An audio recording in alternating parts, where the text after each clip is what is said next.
धर्मांतरण का ऐसा मामला जिसे सीएम योगी ने भी नहीं सुना होगा।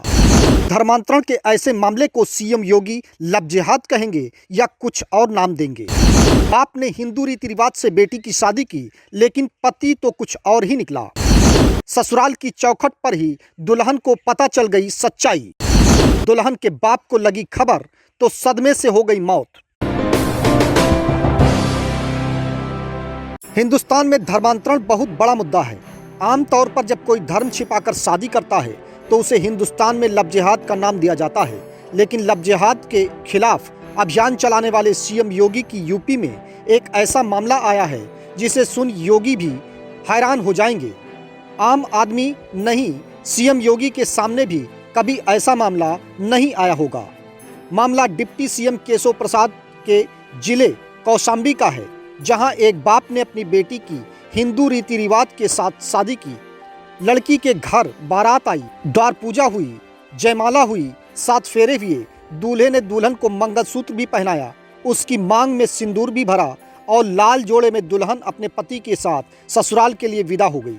लेकिन लाल जोड़े वाली दुल्हन ने जब ससुराल की चौखट पर कदम रखा और अपनी आंखों के सामने वहां अपने स्वागत का तरीका देखा तो उसकी आंखें खुली की खुली रह गईं, क्योंकि जिस तरीके से दुल्हन का घर में स्वागत किया गया वैसा हिंदू में नहीं दूसरे धर्म में होता है।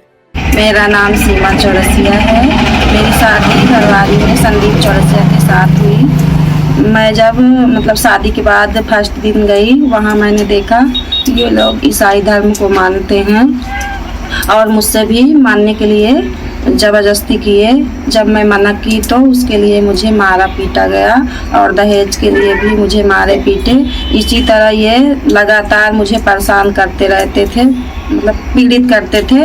एक दिन उन्होंने मार पीट कर मुझे भगा दिया और मैं घर आई तो अपने पिताजी से जब ये सारी बातें बोली तो वो सहन नहीं कर पाए और उनका ब्रेन हैमेज हो गया, वो ख़त्म भी हो गए।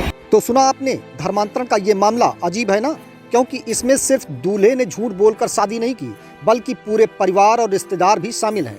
दरअसल 25 अप्रैल 2019 को कोखराज थाना इलाके के रहने वाले पिता ने अपनी बेटी सीमा चौरसिया की शादी पुरानी बाजार इलाके के रहने वाले संदीप चौरसिया से हिंदू रीति रिवाज से की। लेकिन जब सीमा दुल्हन बनकर ससुराल पहुंची तो उसे पता चला कि उसका ससुराल ईसाई धर्म में आस्था रखता है और उसी पद्धति से जीता है।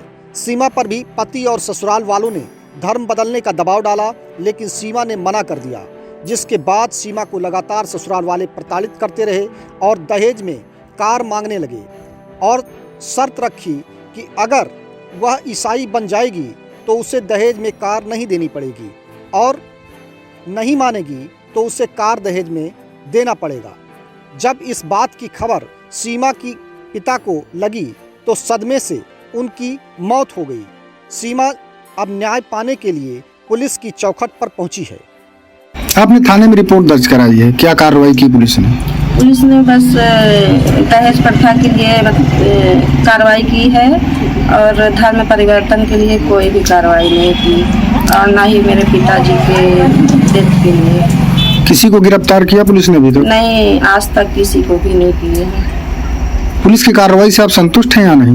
नहीं, मैं संतुष्ट नहीं हूँ, क्योंकि कोई सुनवाई नहीं होती है। पीड़िता का कहना है कि पुलिस ने दहेज के मामले में मुकदमा दर्ज कर लिया है, लेकिन धर्मांतरण और पिता की मौत के बारे में पुलिस गंभीर नहीं है और उसके बारे में कोई एक्शन नहीं लेती दिख रही है। अक्सर मुस्लिम धर्म से जुड़े मामलों को लव जिहाद का नाम दिया जाता है, लेकिन ईसाई धर्म से मामला जुड़ा होने के चलते इसे क्या नाम दिया जाएगा और इस मामले में सीएम योगी का बनाया स्पेशल कानून लागू होगा कि नहीं होगा, ये पुलिस की कार्रवाई से साफ होगा। सब्सक्राइब कीजिए आपका अपना चैनल NDTV भारत।